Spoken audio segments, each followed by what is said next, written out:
마태복음에만 있는 말씀이 아니라 마가복음 3장과 누가복음 6장에도 같은 말씀이 있는 것을 보게 됩니다. 역시 마태, 마가, 누가복음에 있는 말씀을 여러분들 같이 살펴보시면 조금씩 각 복음서마다 다르게 기록되는 것을 보게 됩니다. 그리고 그 다름에 기록된 것이 더 정확하게 말씀의 상황을 우리가 알 수 있는 것을 보게 되죠. 예를 들면 손 마른 사람의 손이 오른손이었다는 것을 바로 누가복음을 통해서 알 수가 있는 것을 보게 되고, 또한 마가복음에서도 또한 사람들의 모습이 어떤 사람인지를 알 수가 있게 되기 때문에 그렇습니다. 그런데 오늘 본문의 내용의 핵심이라고 할 수 있는 것이 손 마른 사람의 치유받는 기적에 초점을 맞추는 것이 아닌 것을 우리가 성경을 읽으면서 알 수가 있었을 것입니다. 오히려 손 마른 사람의 치료함으로 말미암아 이루어진 여러 가지 많은 논쟁을 통한 하나님의 메시지가 우리에게 있음을 깨달을 수가 있다는 것이죠. 본문에서는 그냥 사람들이 예수를 고발해야 한다고 나와 있습니다. 누가복음 6장 7절에 보면 그냥 사람들이 예수님을 고발하는 것이 아니라 분명하게 그 대상이 누군지를 알려줍니다. 6장 7절에 말씀하기를 서기관과 바리새인들이 예수를 고발할 증거를 찾으려 하여라고 말씀합니다. 즉 그들은 바로 일반적인 이스라엘 백성들을 의미하는 것이 아니라 서기관과 바리새인들이라는 것을 알 수가 있습니다. 본문같이 예수님과 유대인들의 이 서기관과 바리새인들의 논쟁을 보게 되면 너무한 것이 아닌가라는 생각을 할 수가 있습니다. 너무 서기관과 바리새인들이 율법적인 것이 아닌가, 너무 형식에 얽매이는 있는 것이 아닌가. 더군다나 안식일이긴 안식일이지만 안식일에 병 고치는 것을 왜 이렇게 문제를 삼는 것인가, 우리가 그렇게 생각할 수가 있다라는 것입니다. 너무 고리타분한 사람들, 고지식한 사람들이라고 우리가 생각할 수가 있다라는 것이죠. 그런데 예수님께서 이 질문에 대한 대답을 하신 말씀도 특별한 말씀을 하신 것은 아니었습니다. 지극히 상식적인 수준에서 대답을 하셨죠. 특별한 논리적인 말씀도 하신 것은 아니었습니다. 우리 본문 11절과 12절 말씀을 우리 한번 읽어보겠습니다. 11절, 12절 말씀입니다. 예수께서 이르시되 너희 중에 어떤 사람이 양 한 마리가 있어 안식일에 구덩이에 빠졌으면 끌어내지 않겠느냐? 사람이 양보다 얼마나 더 귀하냐? 그러므로 안식일에 선을 행하는 것이 오느니라 하시고. 사람이 양보다 귀한 것은 어린아이도 알 만큼 당연한 거고 가장 상식적인 그런 말씀을 바리새인과 서기관들에게 지금 하고 계신 것입니다. 우리가 성경에 대해서 분명히 알아야 될 것은 성경은 늘 강조하지만 도덕의 교과서가 아니라는 것입니다. 또한 성경은 사람들을 이해시키는 책이 아니고 사람들을 설득시키기 위한 책이 아닙니다. 예수 믿으라고 해서 성경을 피면서 그들을 이해시켜야 한다? 이거는 정말 어리석은 행동인 것입니다. 왜냐하면 하나님의 말씀은 하나님의 영이 아니면 깨달을 수가 없기 때문에 그렇습니다. 선포하는 말씀이지 이해시키는 말씀이 아닌 것이죠. 살아있는 하나님의 말씀이라는 의미는 살아있다는 그 자체가 하나님이 역사하시고 말씀 자체가 움직이게 하시며 말씀 자체가 치료하게 하신다는 것을 믿는 것이 성도의 모습이라는 것입니다. 그렇다고 하나님의 말씀을 가지고 인간이 평상시에 생각했던 그 생각과 사고방식과 가치관을 업그레이드하는 그러한 말씀으로 생각하면 안 됩니다. 세상에 여러 가지 많은 좋은 말씀들, 세상에 좋은 많은 글들을 읽고 많은 책들을 읽고 삶 가운데 적용함으로 말미암아 인생을 업그레이드한다, 그런 의미로서 성경책을 바라보고 하나님의 말씀을 읽어서는 안 된다는 것입니다. 왜냐? 하나님의 말씀은 영혼 자체를 바꾸는 책이기 때문에 그렇습니다. 삶과 가치관 자체를 뒤집어 엎어서 재창조하는 말씀이기 때문에 그렇습니다. 따라서 리셋한다라고 하는 분도 있는데 리셋은 할 수가 없는 것이죠. 왜냐하면 의미는 리셋은 원래 기존에 있던 것을 다시 되돌리는, 초기화시키는 것이 리셋이라면 하나님의 말씀은 초기화시키는 것이 아니라 다시 재창조하는 것을 말하기 때문에 그렇습니다. 새 것이 되는 것이라고 성경은 말씀하고 있기 때문에 그렇습니다. 본문의 경우도 표면적으로 봤을 때는 그저 서기관과 바리새인들이 안식일 규정을 어떻게 지킬 것인가에 대한 그런 내용으로만 붙일 수가 있지만, 그러나 그 배경에는 엄청난 영적 전투가 이 안에 있음을 우리가 성경을 통하여 확인할 수가 있는 것입니다. 고린도후서 4장 4절에 보면 이런 말씀이 있습니다. 그 중에 이 세상의 신이 믿지 아니하는 자들의 마음을 혼미하게 하여 그리스도의 영광의 복음의 광채가 비치지 못하게 함이니라고 말씀하게 됩니다. 하나님께서 분명히 말씀하시기를 사람의 마음을, 사단은 마음을 혼미하게 하여 결국 그리스도의 영광의 복음의 광채를 깨닫지 못하게 하고 비치지 못하게 한다고 합니다. 즉 사단이 가장 우리를 공격하는 것은 어떤 것을 공격하느냐? 하나님의 복음을 깨닫지 못하게 하고 예수 그리스도의 사랑을 깨닫지 못하게 하고 예수는 그리스도라고 고백하지 못하게 하는 것이 사단의 모든 방법이요 공격이라는 것을 알 수가 있는 것이죠. 그러면 오늘 말씀을 통해서도 이 새벽에 이 사단이 어떻게 예수님을 공격하고 있고 예수님이 어떻게 그것에 대해서 방어하고 있고 또다시 예수님이 그것을 이기고 있는지를 우리가 한번 살펴봐야겠습니다. 즉 어떠한 영적 전투가 일어나고 있는지를 살펴봐야겠다는 것이죠. 우리 다 같이 본문 10절 말씀을 한번 읽어보겠습니다. 10절 말씀입니다. 한쪽 손 마른 사람이 있는지라 사람들이 예수를 고발하려 하여 물어 이르되 안식일에 병 고치는 것이 옳으니까. 사람들이 예수를 고발하려 하여라고 표현하게 됩니다. 아까 말씀한 것처럼 이 사람들이라는 것은 서기관과 바리새인들이었다는 것이죠. 그런데 무슨 뜻입니까? 사람들이 예수를 고발하려 한다는 것은 결국 의도적으로 고발할 거리를 찾는다는 것이고 함정을 파서 의도적으로 잡으려고 하는 목적과 속셈이 있는 것을 우리가 알게 됩니다. 그러나 여러분, 속이려고 한다는 것은, 함정을 판다는 것은 무슨 뜻입니까? 결국 서기관과 바리새인들도 안식일에 병을 고치는 것이 옳은 일이라는 것을 몰랐다는 것이 아니라는 것입니다. 본인들도 알고는 있지만 그러나 그것을 이용하여 이것을 함정을 파서 빠뜨리게 하겠다는 것입니다. 당연히 이 함정에 빠지겠지라는 생각이 있다는 것은 당연히 그렇게 하는 것이 옳다는 것을 바로 이들도 알고 있었다는 하나의 반증이 되는 것입니다. 바리새인들의 율법을 보면 미시나라는 율법이 있습니다. 거기에 보면 사람이 목숨이 위태할 때는 안식일에 치료를 해주어도 괜찮다, 허락한다라는 그런 율법의 규정이 있습니다. 특별히 사람이 졸도했다든지 팔다리가 잘려서 피가 쏟아지는데 안식이라고 가만두지 말라라는 것이죠. 사람이 귀하니까 그렇게 하지 말고 그 사람을 먼저 구해야 되는 것이 바로 율법이다. 미시나에 나와 있는 것입니다. 즉 지금 말하고 있는 서기관과 바리새인들이 안식일에 사람을 치료하는 그 자체에 대해서 잘못했다고 생각하는 사람들이 아니었다는 것이죠. 그런데 이 사람들이 얼마나 사단의 역사에 의해서 교묘하고 그 다음에 악랄한지 지금 문제 삼고 있는 질병이 무엇인지를 우리가 초점을 맞춰야 됩니다. 지금 문제 삼고 있는 것이 그 회당에 들어갔는데 어떤 사람을 데리고 왔느냐? 손이 마른 환자를 데리고 와서 예수님께 안식일에 치료하는 것이 옳지 않은지를 지금 물어보고 있는 것입니다. 손이 마른 병이라는 것은 무슨 병입니까? 피가 잘 통하지 않아서 마비가 옴으로 말미암아 손을 제대로 움직이지 못하는 그러한 병이고, 그리고 더군다나 이 사람은 오른손이 바로 이러한 질병에 걸렸습니다. 즉 이 말은 무슨 뜻입니까? 당장 목숨의 위태로운 상황이 아니라는 것입니다. 즉 안식일인 오늘 고치지 않고 내일 고쳐도 괜찮은 질병이라는 것입니다. 안식일에 구태여 안 고쳐도 되는, 목숨과는 크게 상관이 없는 질병, 안식일 다음에 고쳐도 크게 지장이 없는 질병, 당장의 목숨과 상관이 없는 위급한 상황이 아닌 질병, 그 질병인 환자를 데리고 와서 지금 예수님께 지금 질문하고 있는 것입니다. 이런 면으로 볼 때 어떻게 보면 서기관과 바리새인들의 이 말도 일리는 있는 것 같습니다. 왜냐하면 기왕이면 안식일에 하지 말고 바로 그 다음날 목숨에 위태롭지 않으니까 그 다음날 고쳐도 되지 않겠느냐라고 그들이 말하는 것도 일리가 있는 것 같습니다. 그러나 우리가 진짜 주목해야 될 것은 바로 무엇이냐? 예수님이 이 병자를 고쳐주기 전에 이것에 대한 시비를 걸었다는 것입니다. 만약에 예수님이 먼저 이들의 시비가 있기 전에 이 사람을 고쳐줬다면 어떤 역사가 나타났을까요? 바리새인들이 따져봐야 이미 좋은 일이 일어났기 때문에 주변 사람들에 의해서 먹히지가 않을 것입니다.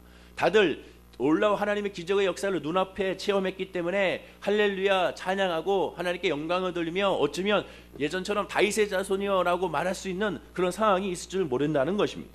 오늘 본문의 표현을 보면 예수를 고발하려 하여 물어 이르되 안식일에 병 고치는 것이 옳으니까 라고 아예 함정을 파서 고치기 전에, 치유하기 전에 이미 예수님께 먼저 사람들 앞에서 시비 걸고 있는 것을 보게 되는 것이죠. 그들은 함정을 팠습니다. 만약에 예수님이 고쳐주면 어떻게 됩니까? 봐라, 생명이 위태롭지도 않은데 이를 고쳐줬으니 율법을 어긴 것이라고 공격을 할 것입니다. 그렇다면 고쳐주지 않으면 어떻게 됩니까? 예수님이 하신 말씀을 가지고 공격할 것입니다. 바로 오늘 본문에 있는 12장 7절에 보면 7절에 예수님이 이렇게 말씀했습니다. 우리 다 같이 7절 말씀을 읽어보겠습니다. 시작. 나는 자비를 원하고 제사를 원하지 아니하노라 하신 뜻을 너희가 알았더라면 무죄한 자를 정죄하지 아니하였으리라. 7절의 말씀 보면 우리가 알겠지만 예수님은 나는 자비를 원하고 제사를 원치 않는다, 자비 하나님이다, 자비의 예수님이다라는 것을 강조하고 있습니다. 그런데 만약에 이 사람을 고쳐주지 않으면 어떻게 됩니까? 자비하지 않는 하나님, 자비하지 않는 예수님, 사랑을 베푸지 않는 예수님, 그런 모습으로 인색한 예수님, 즉 말과 행동이 다른 위선자라고 그들은 공격할 것입니다. 즉 예수님이 고쳐도 걸리고 안 고쳐줘도 걸리는 그런 상황이 놓이게 된 것이죠. 그런데 바로 이러한 서기관과 바리새인의 모습이 사실 우리들의 모습이라고 말씀하고 있는 것입니다. 왜냐? 예레미야 선지자가 예레미야 17장 9절에 말씀한 것처럼 만물보다 심히 거짓되고 심히 부패한 것이 사람의 마음이라고 했기 때문에 그렇습니다. 서기관과 바리새인 욕할 것이 아니라 이 모습을 보고 이들의 말을 보고 이들의 행동을 보고 바로 나를 발견할 수밖에 없다라는 것입니다. 지금 이 바리새인들이 누굽니까? 오늘날로 따지면 목사요, 오늘날로 따지면 국회의원이요, 판사요, 대학 교수요, 이렇게 다 합친 사람들이 바로 서기관과 바리새인들이옵니다. 한마디로 지도층이죠.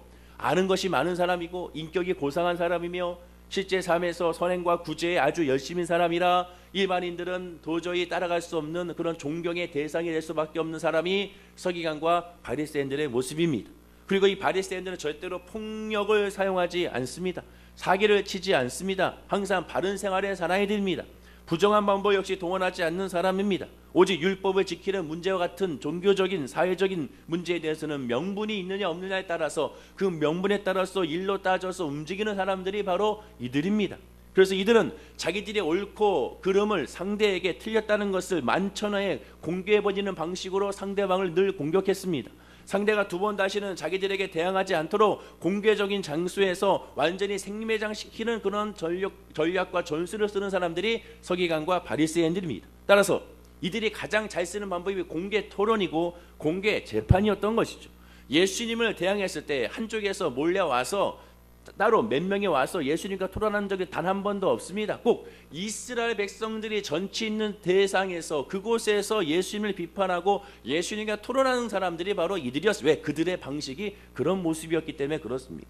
오늘날로 따지면 법을 잘 알고 법의 사각지대도 잘 알고 있는 이 법조인들, 일부 법조인들이 그 법으로 빠져나가는, 즉 법꾸라지의 모습을 보이는 사람들이 바로 서기관과 바리새인들의 모습이었습니다. 법을 모르는 일반인들은 도저히 이러한 법조인을 따라갈 수가 없죠. 법으로 이길 수가 없는 것입니다. 옳고 정당한 일과 절차는 자기들만큼 잘 아는 사람들이 없기 때문에 어느 누구도 그 앞에서 율법으로 따지고 법으로 따져서 말해봐야 어느 누구도 이길 수가 없고 그들의 말을 상대를 할 수가 없어서 공개적인 자리에서 망신을 당하고 거기서 완전히 생매장 당하는 모습을 볼 수밖에 없는 것이 그들의 전략과 전술이라 늘 그들은 이길 수밖에 없는 것입니다. 그런데 이제 예수님께서 어떻게 반격하시는지를 한번 보시기 바랍니다. 바리새인들이 파놓은 함정에 예수님이 이렇게 대항하십니다. 다시 본문 11절과 우리 12절 말씀을 읽어보겠습니다. 시작. 예수께서 이러시되 너희 중에 어떤 사람이 양 한 마리가 있어 안식일에 구덩이에 빠졌으면 끌어내지 않겠느냐? 사람이 양보다 얼마나 더 귀하냐? 그러므로 안식일에 선을 행하는 것이 옳으니라 하시고, 예수님은 지금 양과 사람의 가치를 가지고 비교하고 있습니다. 왜 예수님이 많은 비유 중에 양과 사람을 가지고 예수님은 비유하실까? 갑자기 생각나서 즉흥적으로 비유하신 것인가? 아닙니다.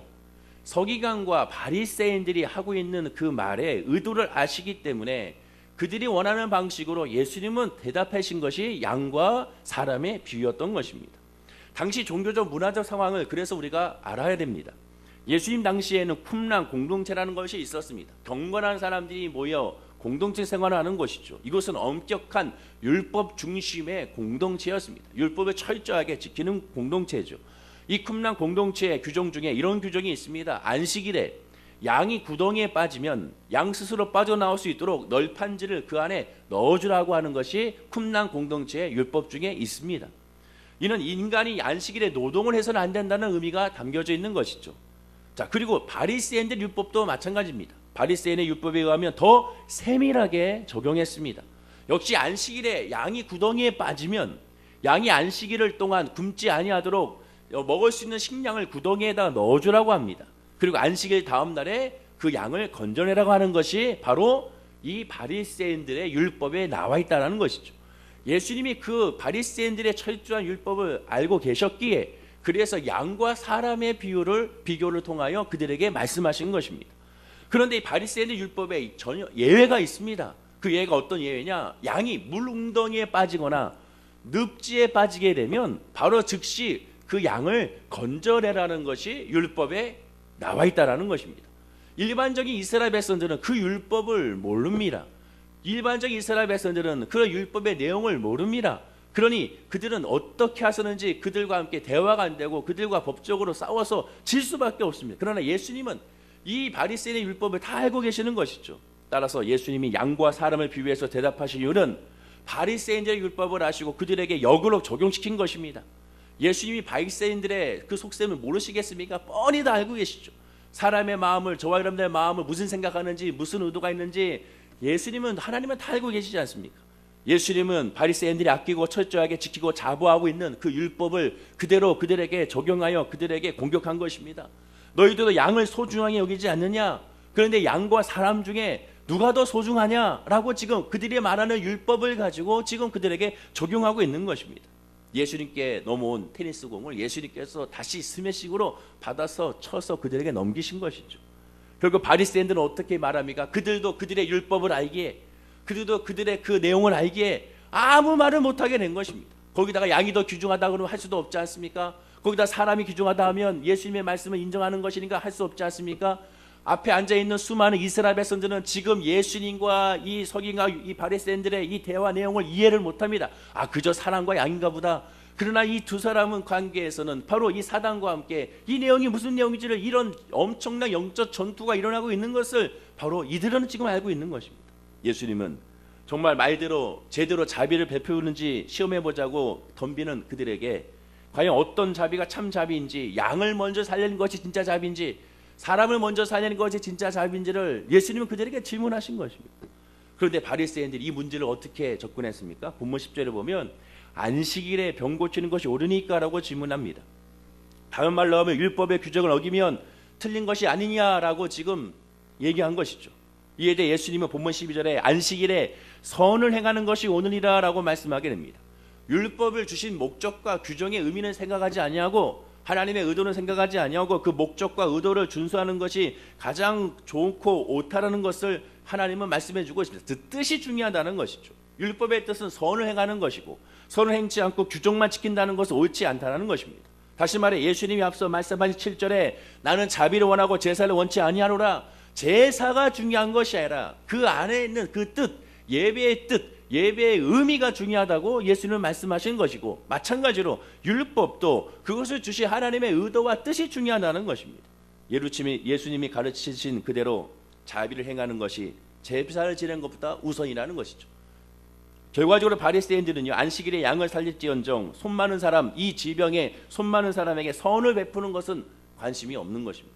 선을 베푸는 것은 관심이 없고, 그가 치료받는 것은 관심이 없고, 단지 이 율법 그 자체, 문자적인 그 규정을 지키는 것에만 그들은 목숨을 걸고 있는 것이죠. 그것에 책임을 다하는 것입니다. 바로 예수님 이러한 점이 잘못됐다고 지금 그들에게 말씀하고 있는 것입니다. 그런데 여기서 끝난 것이 아니라 진짜 결정타는 따로 있었습니다. 예수님이 그들에게 정말 입을 완전히 봉해버린 결정타가 따로 있었어요. 그 결정타가 뭐냐? 바로 본문 13절입니다. 우리 13절 말씀을 다 같이 한번 읽어보겠습니다. 자, 시작. 예, 그 사람에게 이르시되 손을 내밀라 하시니 그가 내밀음에 다른 손과 같이 회복되어 성하더라. 자, 예수님이 손 많은 사람을 어떻게 했습니까? 치료하셨습니다. 주변에 있는 서기관과 바리새인들이 아주 눈을 부르크게 뜨고 그냥 쳐다보면서 어떻게 할 것인지를 볼 것입니다. 그런데 예수님은 어떻게 하셨느냐? 그 마음을 아시고 전혀 손끝 하나 대지 아니하시고, 어쩌면 제 생각에는 뒷짐지고 하실지도 모릅니다. 야, 나는 손 쓰지 않을 거야 라고. 그리고 뭐 하셨는가? 말씀으로 말미암아 치유하셨다는 것이죠. 바로 이것입니다. 여러분, 바리새인들의 안식일 규정에 가장 중점을 두는 것이 무엇입니까? 인간이 노동을 했느냐, 노동을 하지 않았느냐, 쉬었느냐, 쉬었지 않았느냐, 이것이 그들에게 있어서의 핵심적인 율법의 가장 중요한 부분이었습니다. 예수님은 즉 수술도 하지 아니하시고 약도 발라주지 아니하시고, 심지어 일일이 해질녘에 안수했는데 안수도 하지 아니하시고 바로 그 자리에서 그저 말씀으로만 치유하셨다는 것입니다. 만약 수술하거나 안수하거나 이렇게 했으면 야, 율법을 어겼다라고 그들은 공격했을 것입니다. 정죄했을 것입니다. 그러나 예수님은 그 자리에서 자, 보란듯이 나는 손도 쓰지 않아, 나는 그냥 말로만 할 거야, 말씀으로만 그들 앞에서 그를 치료하시게 된 것이죠. 사단은 너무 영악합니다. 인간의 지성으로는 도저히 따라갈 수가 없죠. 예수님 당시에 가장 똑똑했던 이 바리새인과 서기관들조차 꼼짝 못하고 사단에 의해서 끌려다닌 것을 보게 됩니다. 이단들을 보십시오. 말도 안 되는 교리에 대학 교수의 이 지성, 최고의 지성이라는 대학 교수님들이 이단에 얼마나 많이 빠져서 허우적거리는지를 모릅니다. 그러나 우리가 분명히 알 것은 사단은 예수 그리스도 앞에서는 늘 패배할 수밖에 없는 것입니다. 이기는 것 같으나 결국 질 수밖에 없는 존재가 사단의 존재입니다. 이기는 것 같으나 결국에는 완전히 도망칠 수밖에 없는 존재가 사단의 존재입니다. 크고 무섭게 우리에게 다가올지라도 이빨 빠진 사자요, 이빨 빠진 호랑이요, 발톱 빠진 사자요, 발톱 빠진 호랑이일 수밖에 없는 것이 사단의 모습입니다. 귀신의 역사는 그저 우리를 윽박지르는 역사지 우리를 어찌 해코지할 수 없습니다. 예수 그리스도 이름으로 말미암아 선포하고 예수 그리스도 이름으로 나가면 늘 우리는 백전백승인 것을 기억하는 저와 여러분들이 되어야 될 줄로 믿습니다. 단지 예수님은 말씀으로만 치유했습니다. 노동을 하지 않았습니다. 안식일을 어긴 것도 아닙니다. 그러니 어떻게 했습니까? 이 사람들이 도저히 예수님을 잡을 수가 없습니다. 얼마나 통쾌합니까? 그렇다면 이 안식일의 논쟁이 어떻게 결론이 지었습니까? 예수님의 지적에 바리새인들이 잘못을 깨닫고 회개했을까요? 그러면 참 좋죠. 우리가 읽지를 않았지만 14절 말씀을 한번 읽어보겠습니다. 오늘 본문 14절 말씀입니다. 시작. 바리새인들이 나가서 어떻게 하여 예수를 죽일까 의논하거늘. 그들은 아직도 회개하지 않았습니다. 예수님의 기적을 보여주셨습니다. 예수님이 그들에게 질타를 했습니다. 깨달으라는 것이죠. 회개하라는 것입니다. 이제 돌아오라는 것이죠. 그러나 그들은 회개하지 않았습니다. 여전히 바리새인들이 나가서 어떻게 하여 예수를 죽일까 의논했습니다. 마가복음에 보면 의논을 누구랑 했느냐? 헬롯 땅 사람들과 같이 의논했다고 성경은 말씀하고 있습니다. 즉 어떻게든지 예수를 죽일까? 이거에만 그들은 신경 쓰고 있었던 것이죠. 그러나 예수님은 어떤 분입니까? 하나님의 아들이시죠. 예수님은 그럼에도 불구하고 그들을 사랑하셨습니다. 그들의 그런 모습을 안타까워 여기셨습니다. 누가복음 23장 24절에 예수님은 십자가에 달려 돌아가시면서도 이렇게 말씀하시죠. 아버지여 저희를 사하여 주시옵소서. 자기 하는 것을 알지 못함이니이다. 예수님은 정확하게 아십니다. 그들이 하는 것을 알지 못합니다. 왜? 하나님의 영이 없으니 깨닫지 못하는 것이죠. 하나님의 영이 없으니 그들이 말하는 것이 무엇인지를 모르는 것입니다. 사단의 영에 휩싸여 있으니 그들이 하는 것이 무엇인지를 깨닫지 못하는 것입니다. 그들을 용서해달라고 마지막 순간에도 기도하신 분이 바로 예수 그리스도 하나님이십니다. 오늘도 마찬가지죠. 오직 저와 여러분들을 위하여 지금도 말할 수 없는 탄식으로 기도하고 있고 우리를 위하여 간구하시는 우리 성령의 역사를 우리가 기억해야 될 줄로 믿습니다. 역시 본문 7절 말씀을 예수님은 그들에게 적용하셨습니다. 우리 본문 7절 말씀 그래서 중요하니까 읽어보겠습니다. 자 시작. 나는 자비를 원하고 제사를 원하지 아니하노라 하신 뜻을 너희가 알았더라면 무지한 자를 정죄하지 아니하였으리라. 예수님의 이 말씀을 가지고 예수님을 공격했던 바리새인과 서기관들 향하여 예수님은 그들의 공격했던 말씀을 그대로 그들에게 돌려주면서 사랑으로 그들을 품는 것을 보게 되는 것입니다. 우리가 믿는 예수님은 바로 그런 분이죠. 그런데도 우리는 어떠합니까? 눈앞의 환난과 고통을 빨리 없애주지 않으면 솔직히 우리 마음속에서 얼마나 자주 예수님을 죽였다가 살렸다 하는지를 모릅니다. 얼마나 우리가 급한지 예수님의 응답이 없다고 예수님 앞에 불만과 불평을 쏟아내는 것이 얼마나 많은지를 모르는 것입니다. 우리는 사도 바울과 같이 이렇게 고백을 해야 됩니다. 로마서 7장 24절 25절 말씀처럼 오라 나는 공고한 사람이로다. 이 사망의 몸에서 누가 나를 건져내랴.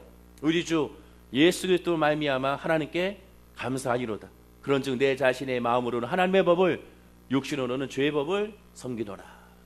예수 그리스도밖에 없음을 예수 그리스도 아니면 내 마음의 법이 육신의 법에서 질 수밖에 없음을 고백하고 늘 예수 그리스도 이름으로 말미암아 올 한 해도 오늘 하루도 바로 이 세상의 법이 아닌 육신의 법이 아닌 하나님의 법으로 승리하게 달라고 기도하는 모습이 저와 여러분의 신앙 가운데 있어야 될 줄로 믿습니다.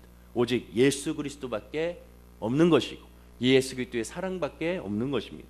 이 새벽에 우리가 기도해야 됩니다. 손 많은 자의 기적을 통하여 예수님께서 우리에게 전하시는 말씀에 귀 기울여야 됩니다. 우리 안에 서기관과 바리새인들의 마음이 자리 잡지 못하도록 늘 예수 그리스도의 은혜 안에 있기를 원합니다. 예수 그리스도의 사랑 안에 있기를 원합니다. 예수 그리스도의 충만함이 있기 원합니다. 그 이름 안에 우리가 자유하기 원합니다. 주여 그 이름 안에서 우리가 모든 것을 바라보고 모든 것을 기뻐하고 모든 것에 승리하게 달라고 기도할 때 하나님께서 그 성도님들에게 그 가정의 그 삶 가운데 놀라운 은혜로 채워 주시게 될 줄로 믿습니다. 기도하겠습니다. 하나님 아버지 감사합니다. 오늘도 말씀을 통하여 우리에게 은혜를 주시고 말씀을 통하여 소망을 주시니 감사드립니다. 어쩌면 우리의 모습이 바로 이 서기관과 바리새인의 모습이 아닌지 모르겠습니다. 늘 우리의 뜻과 우리의 계획대로 움직이는 모습, 그러므로 말미암아 예수님마저도 정죄하고 있는 모습이 우리가 아닌지요. 오늘 이 시간에 아버지 회개하는 마음으로 주님 앞에 나오니 우리의 마음 가운데 이 서기관과 바리새인 같은 그러한 믿음을 버려버리고 오직 예수의 믿음으로 말미암아 주님만 바라보고 주님의 은혜만 바라보고 성령의 은혜만 바라보는 우리의 믿음과 우리의 마음과 우리의 삶이 될 수 있도록 주여 붙잡아 주시옵소서. 아버지 하나님, 이 추운 날 우리 사랑하는 성도님들 감기도 걸리지 아니하도록 지켜주시고 오가는 발걸음 가운데도 넘어지거나 미끄러지지 아니하도록 하나님께서 또한 붙잡아 주시고 운전대를 또한 붙잡아 주시옵소서. 모두 기도마다 응답하실 줄로 믿사오며 예수님의 이름으로 기도드립니다. 아멘.